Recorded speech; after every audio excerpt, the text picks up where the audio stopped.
नमस्कार दोस्तों, एक बार और स्वागत है आप सभी का हमारे YouTube चैनल साइंटिफिक नॉलेज में। मैं जगदीश प्रजापति और हमारे साथ हमारे मित्र अजय। और आज हम बात करने वाले हैं हमारे ब्रह्मांड का जन्म कैसे हुआ, और इसको एक थ्योरी के रूप में बताने वाले हैं जिसका नाम है द बिग बैंग थ्योरी। तो चलिए शुरुआत करते हैं कि हमारे ब्रह्मांड का जन्म कैसे हुआ, क्योंकि ब्रह्मांड इतना विशाल है जिसकी कल्पना करना भी हमारे बस की बात तो नहीं है, लेकिन हम उसको स्टेप बाय स्टेप समझते जाएंगे। ये थ्योरी किसने दी, इसका कितना ग्रोथ हुआ, कहाँ तक ये संभव है, इस बारे में पूरी जानकारी इकट्ठा करके लाए हैं और आपके सामने बिल्कुल सरल भाषा में बताएंगे।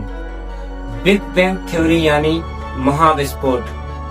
तो हमारा ब्रह्मांड बहुत विशाल है जिसकी कल्पना करना अपने आप में एक चैलेंज है, और उसी के साथ पृथ्वी और हमारे पूरे सोलर सिस्टम एक कण से भी छोटे वस्तु मालूम पड़ते हैं अगर हम ब्रह्मांड की दृष्टि से देखें तो। इस अनंत ब्रह्मांड में कहीं अपार रोशनी है तो कहीं अंधेरा, कहीं करोड़ों डिग्री सेल्सियस का तापमान तो कहीं माइनस से भी नीचे, कहीं हमारे सूरज से भी करोड़ों गुना बड़े तारे हैं तो कहीं बर्फीले ग्रहों का बसेरा। तो आइए जानते हैं कि इस सारे यूनिवर्स की उत्पत्ति कैसे हुई है। मतलब ये जो प्लेनेट है हमसे बड़े प्लेनेट है, हमारी गैलेक्सी है, और ये इतना विशाल ब्रह्मांड आया तो आया कहाँ से। और तो आज हम बात करने वाले हैं कि पहले तो हम ये समझ लेते हैं कि ब्रह्मांड क्या है, इसके कितने रूप हैं। तो ब्रह्मांड दो प्रकार का है जो एक होता है दृश्य ब्रह्मांड और एक होता है अदृश्य ब्रह्मांड। दृश्य ब्रह्मांड हम उसे कहते हैं जहाँ तक कोई मानव प्रजाति देखने में सक्षम है, और अदृश्य ब्रह्मांड वो हो गया जहाँ पर हमारी नजर नहीं जा पाती है। तो और इस ब्रह्मांड को नापने के लिए प्रकाश वर्ष यानी लाइट ईयर का उपयोग किया जाता है। तो दोस्तों आपको बता दें कि जैसे हम अपनी पृथ्वी पर दूरी को मापने के लिए किलोमीटर या विस्तार का उपयोग करते हैं, वैसे ही अनंत दूरी को नापने के लिए लाइट ईयर का उपयोग किया जाता है। तो आइए दोस्तों लाइट ईयर को और सरल भाषा में समझते हैं। लाइट ईयर, एक लाइट ईयर का मतलब होता है प्रकाश के द्वारा एक वर्ष में काटा हुआ अंतर। प्रकाश जो है वो एक सेकंड में 3 लाख किलोमीटर के हिसाब से चलता है, तो इस हिसाब से एक वर्ष में प्रकाश 9,460 अरब किलोमीटर का अंतर काट लेता है। तो एक वर्ष में ये जो प्रकाश ने 9,460 किलोमीटर का अंतर काटा है, हम इसी को एक प्रकाश वर्ष कहेंगे। जी दोस्तों, सन 1927 जब बेल्जियम के एक वैज्ञानिक जॉर्ज लेमैत्रे ने एक समीकरण दिया था जिसका नाम था फेल्डमैन लेमैत्रे रॉबर्टसन वॉकर।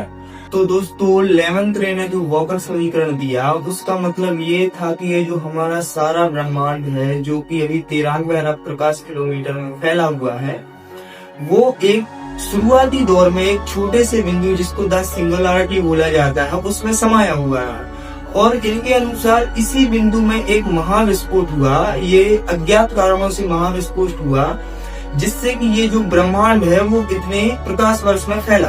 दोस्तों शुरुआती दौर में जो लेमैत्रे की समीकरण था, लेमैत्रे का जो समीकरण था वो उतना मान्य नहीं था, उसका बहुत विरोध हुआ, और जिसका मतलब एक फेड हॉल नाम के वैज्ञानिक थे जिन्होंने इनकी थ्योरी का सबसे ज्यादा खंडन किया। लेकिन समय बीतता गया और धीरे धीरे ये साबित हो गया कि लेमैत्रे की ये थ्योरी बिग बैंग थ्योरी सही साबित हुई। तो दोस्तों इसके 32 साल बाद कॉस्मिक माइक्रोवेव बैकग्राउंड की खोज के बाद लेमैत्रे की इस थ्योरी को सही साबित किया गया, और आज के समय में लेमैत्रे की इस द बिग बैंग थ्योरी को ही हम ब्रह्मांड की उत्पत्ति के सबसे मान्य सिद्धांत मानते हैं।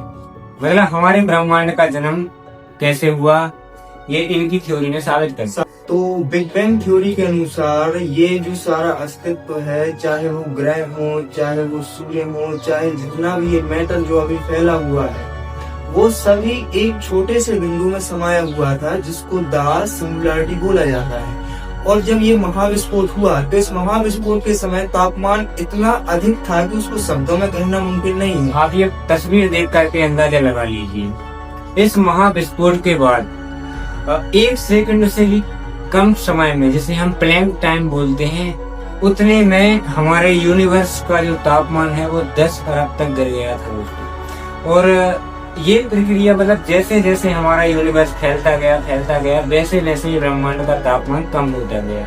और ये प्रक्रिया चलती रही लगभग 3,80,000 साल तक। और हम इसी टाइम को हम ब्रह्मांड का डार्क टाइम कहते हैं। और दोस्तों इस टाइम के अंत तक प्लाज्मा अवस्था में प्रोटॉन तथा न्यूट्रॉन बनने लगे, और प्रोटॉन और न्यूट्रॉन बनने की प्रक्रिया से ही हमारे ब्रह्मांड को सबसे पहला अणु मिला, जो था हाइड्रोजन। और हाइड्रोजन का हमारे ब्रह्मांड के निर्माण में सबसे बड़ा योगदान माना जाता है। और ग्रेविटी के कारण हाइड्रोजन के अणु आपस में कोलैप्स होने लगे, और इसी के चलते उसको सबसे पहला हीलियम का अणु मिला। और हीलियम और हाइड्रोजन के मिक्सचर से इस यूनिवर्स को सबसे पहला तारा मिला। मतलब हमारे ब्रह्मांड को सबसे पहला तारा मिल चुका था। और यहीं से हमारे ब्रह्मांड में प्रकाश का भी जन्म होता है। हाइड्रोजन और हीलियम हम सभी जानते हैं कि यूनिवर्स के जितने भी तारे हैं वो अधिकतर हाइड्रोजन और हीलियम के मिलने से ही बने होते हैं। जैसे कि हमारा सूर्य, ये भी हाइड्रोजन और हीलियम से मिलकर ही बना हुआ है।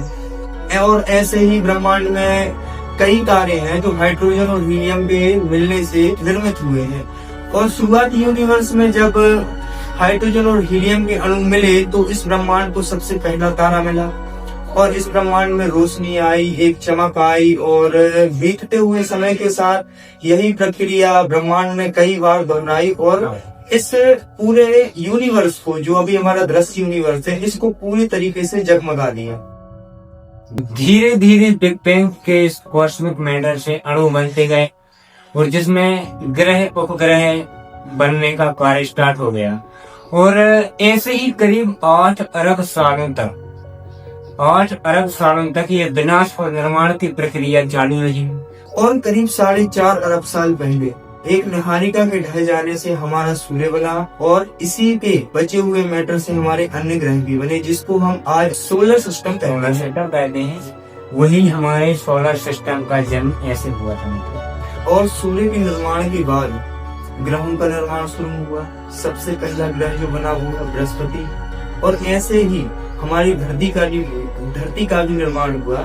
धरती अपनी शुरुआती एज में जो है वो आज की तरह तो बिल्कुल भी नहीं थी, वो नॉर्मल नहीं थी, जीवन संभव नहीं था। वो एक धधकता हुआ आग का गोला थी, जिस पर ज्वालामुखी विस्फोट और जीवन के लिए उपयुक्त कंडीशन इस वक्त धरती पर नहीं थी। लेकिन धीरे धीरे धरती ठंडी हुई, ऊपर का क्रस्ट जो था उसका वो ठंडा हुआ, वॉल्केनिक एक्टिविटी रुकी। तो आज से कुछ अरब साल पहले हाइड्रोजन, ऑक्सीजन और कार्बन के मिलने से पृथ्वी को सबसे पहला एक कोशिकीय जीव मिला। और ये जो एक कोशिकीय जीव थे वो थे अमीबा और पैरामीशियम। ये एक कोशिकीय जीव आगे चल करके बहुकोशिकीय जीवों को जन्म देते हैं, और ये जीवन का सिलसिला ऐसे ही आगे चलता रहता है। तो दोस्तों ये थी द बिग बैंग थ्योरी, जिसका ये मानना है कि ये पूरा यूनिवर्स एक अणु में समाया था और उसका विस्फोट हुआ तो इतना विशाल फैल गया, जो कि जिसकी कल्पना करना भी एक अपने आप में बहुत बड़ी चैलेंज है, बहुत बड़ा चैलेंज है। और ये इतने विशाल ब्रह्मांड में हमारी पृथ्वी एक कण मात्र के बराबर है।